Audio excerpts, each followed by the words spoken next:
Dutch soldiers serve in a German-led NATO battalion. What presence do you plan to maintain when the German brigade is deployed in Lithuania? So at the moment we have 300 military people here. They are rotated, so new troops are coming in every half a year.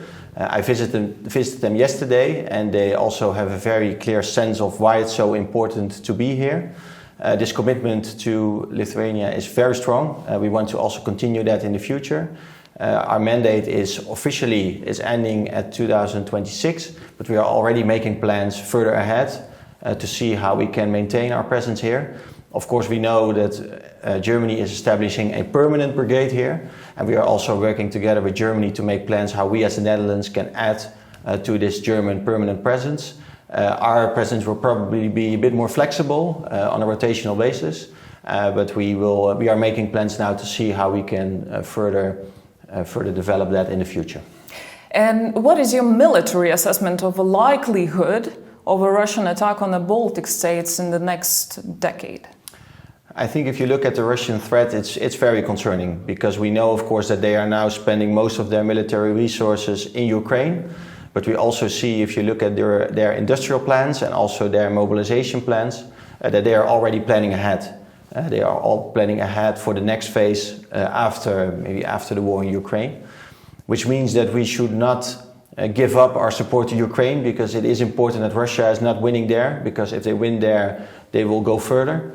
But it also means that we need to ramp up our defense and our deterrence posture here in the Baltic states, because we really need that deterrence, that credible deterrence, to make sure that Russia is not willing and Putin is not willing to take any further steps. And the West is considering whether to transfer missiles and allow Ukraine to strike targets deeply inside the Russia. What is the Dutch position on this?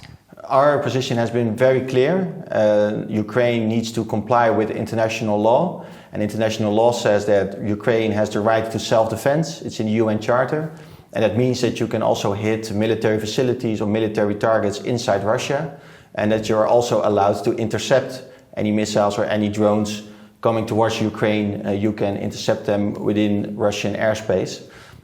We have always been very clear about this. International law doesn't, and the right to self-defense doesn't stop at the Russian border, also doesn't stop 100 kilometers away from the border. It applies everywhere. And it means that Ukraine should be allowed to hit those military facilities inside Russia. And we also encourage and urge our NATO partners to also provide that room for maneuver to Ukraine. Just to be clear, it doesn't matter where exactly in Russia is the target. But it must be, of course, military targets.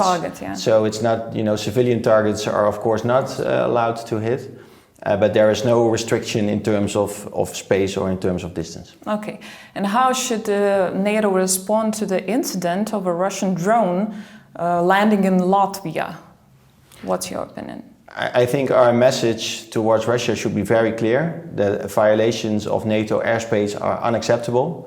That's also dangerous, because it could lead to further escalation if more serious incidents happen. And I think we need to make sure that NATO members are able to defend their airspace. Of course, first and foremost, countries are responsible themselves to defend their airspace. But if they need NATO support for this, I think NATO should provide that military support.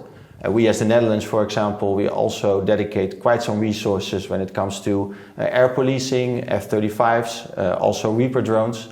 And I think we as NATO, we need to come up with a reaction that is clear and that is here soon, because this uncertainty, I think, might be perceived by Russia as weakness, while we are strong enough to defend our own airspace, so we should also project that strength towards Russia. Is the reaction not fast enough?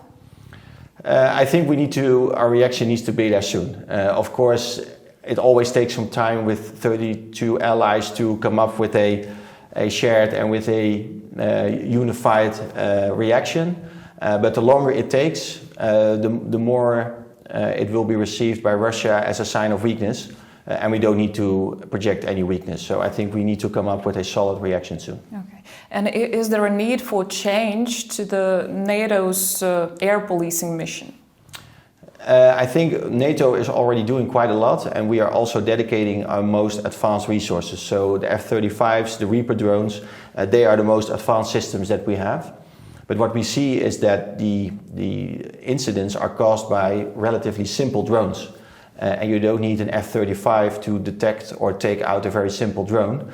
What you need is multi-layered air defense, so that you are able to take out both the very simple drones on a lower altitude and also the most advanced missiles on a higher altitude. And I think we need to have this discussion within NATO. Our countries now at this point, are they able to have this multi-layered air defense? And if not, what should we do more and what type of investment should we make to bolster that multi-layered air defense? Could you elaborate multi-layer reaction and defense? It means that you, from a low altitude to a very high altitude, that you are able to take out any type of system. So both the very simple drones, the attack drones, but you're also to take out ballistic missiles, for example, which are much more complicated. And I think we have all those systems, we have them in place. We do have the capabilities and the equipment to have that multi-layered air defense.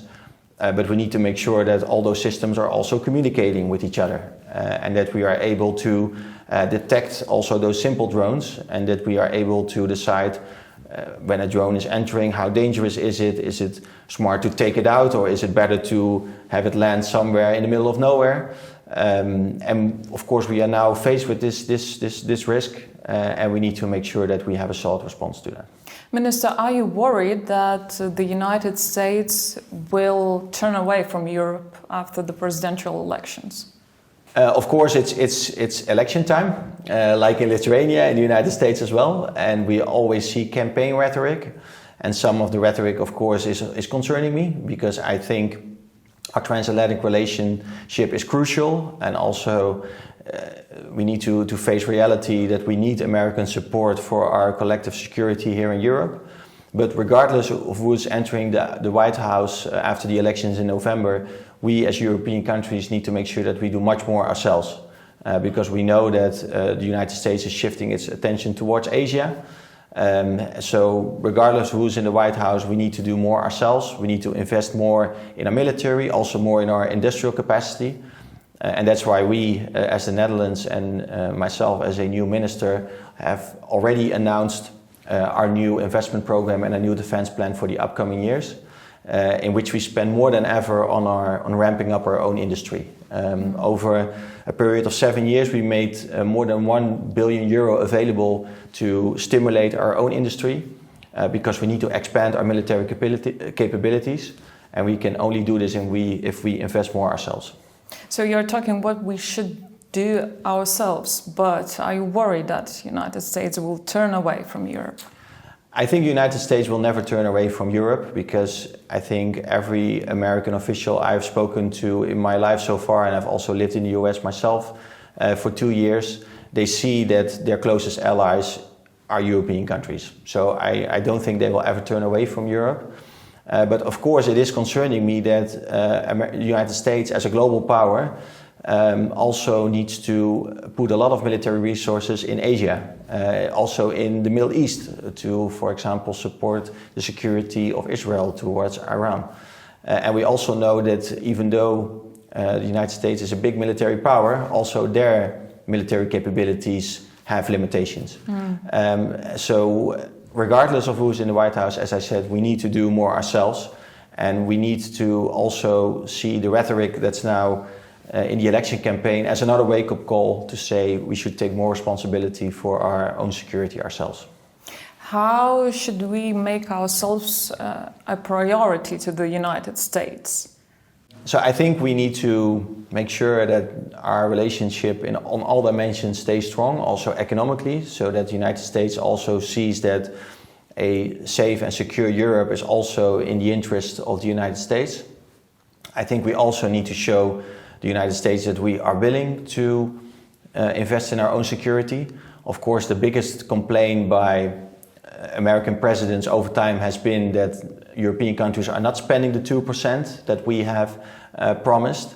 That's why we as the Netherlands said we do not only want to make sure that we now reach the 2% level this year and next year, but also in the longer term. With the current budget that we have, we secured this minimum of 2%. And I urge other countries within NATO to do that as well, because we know how important it is for the United States, and we also know how crucial it is to maintain the American support to our security.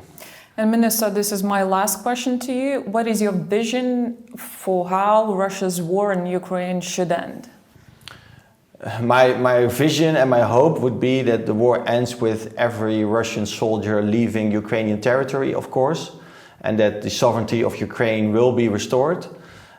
We need to be realistic, though. This is not something that will be possible to achieve in the short term. But that means that our support to Ukraine should be firm, should be ironclad, and that we should also be structural. And we need to make sure that we can and are able to continue that in the longer term, because Ukraine is fighting this war on a daily basis. It's very intense, and we need to make sure that Ukraine is able to win this war.